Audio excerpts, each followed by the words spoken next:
Hi there. Welcome to Hourglass Workshops and Conversations with Nancy and Cherryll, and Happy New Year. And Happy New Year. I'm Cherryll Seavey. I'm a writer and blogger in Los Gatos, California. And I'm Nancy Burns. I'm an acupuncturist in Los Gatos, California. Today we are going to talk about, which we do every year, is our words of the year. Yes. And why we pick them, why we think they're important, and what they've done in the past for us. So Nancy. Yeah. Well, we don't do resolutions because those go out the window right away. And so we thought, okay, what is our overriding influence this year that we would like for our own selves? And mine this year is pay attention.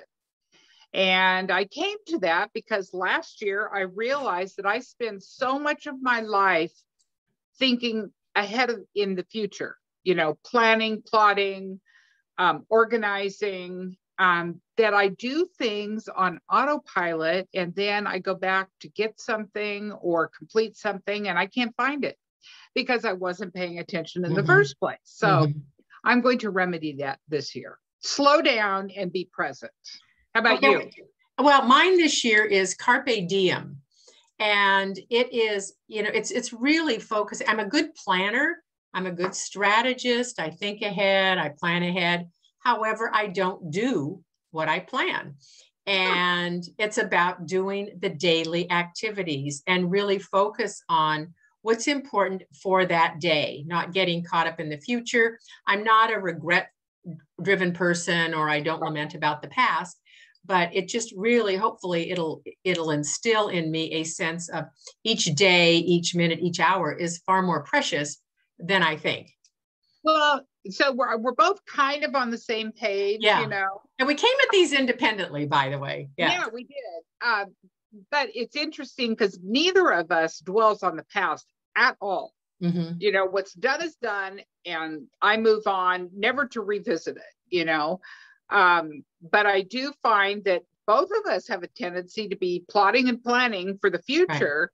Right. And clearly we both have come up with the same thing, that we need to be very present and do one step at a time. And, you and I have talked about this before. So in planning my goals, Cherryll suggested I come up with what I want the end product to be. So I looked at the end of 2022 and decided what I want to accomplish this year, and then work backwards. And, it was a very successful thing to do it that way. And I really chunked things down into very workable, not overly enthusiastic projects that I can do daily, step by step. And they're little accomplishments every day. So consistency is going to be the key for me this year. Yeah, I agree. And I think for me, building in better routines and systems, which really do help. It sounds dull and boring, but it does a couple of things. One is that it takes the decision making out of every day, which decision making particularly, tends to become overwhelming or exhausting. And if you know every day that you're going to do certain things, it takes that out. It also helps me with feeling overwhelmed. I'll get so behind and I'll feel so overwhelmed. So I think that's why I chose what I picked, Carpe Diem, for the year. And it should help me just stay more focused on every day and the small accomplishments, or like you said, or just the step by step. Yeah. Taking the baby Did you steps. plan fun things or time off? Because that's something I did this year that I've never done before. Normally I pack things so full that I don't get anything done because it's overwhelming to look at it all. And I didn't do that this year. And I also, one of my goals was my travel goal for this year. And I have, something every month that I want to do for myself that takes time off, that's not work driven. Right.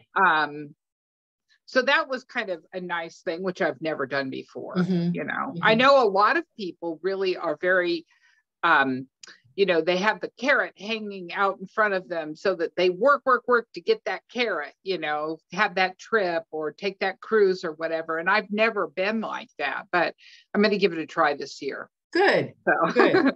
Yeah, well, I think that, I do have things planned, fun things carved out, and then set up some things around it. The other thing that's also very helpful is to create kind of white space and open space in my day, not jump from one thing to another, and allow for the, what I call the margins of my day. Yeah. Because invariably we end up writing in the margins. Right. And you and I definitely do. And Cherryll introduced me to finally a tea that I actually enjoyed. So I may take up drinking tea this year. And for me, drinking tea kind of means that, well, first of all, I think it's very ladylike. But aside from that, it seems to be rather contemplative, like you drink a cup of tea and contemplate the navel of the universe, And so I'm going to give that a try this year too. Okay, good. Well, pay attention to what you're doing. I'm going to seize the day and live more mindfully. And we will report back as what we're doing. So our question to you, our audience, is what are your words of the year? And how do you think they'll make a difference? Yeah, let us know. Yeah. So until next time, I'm Cherryll. And I'm Nancy. Bye now. Bye.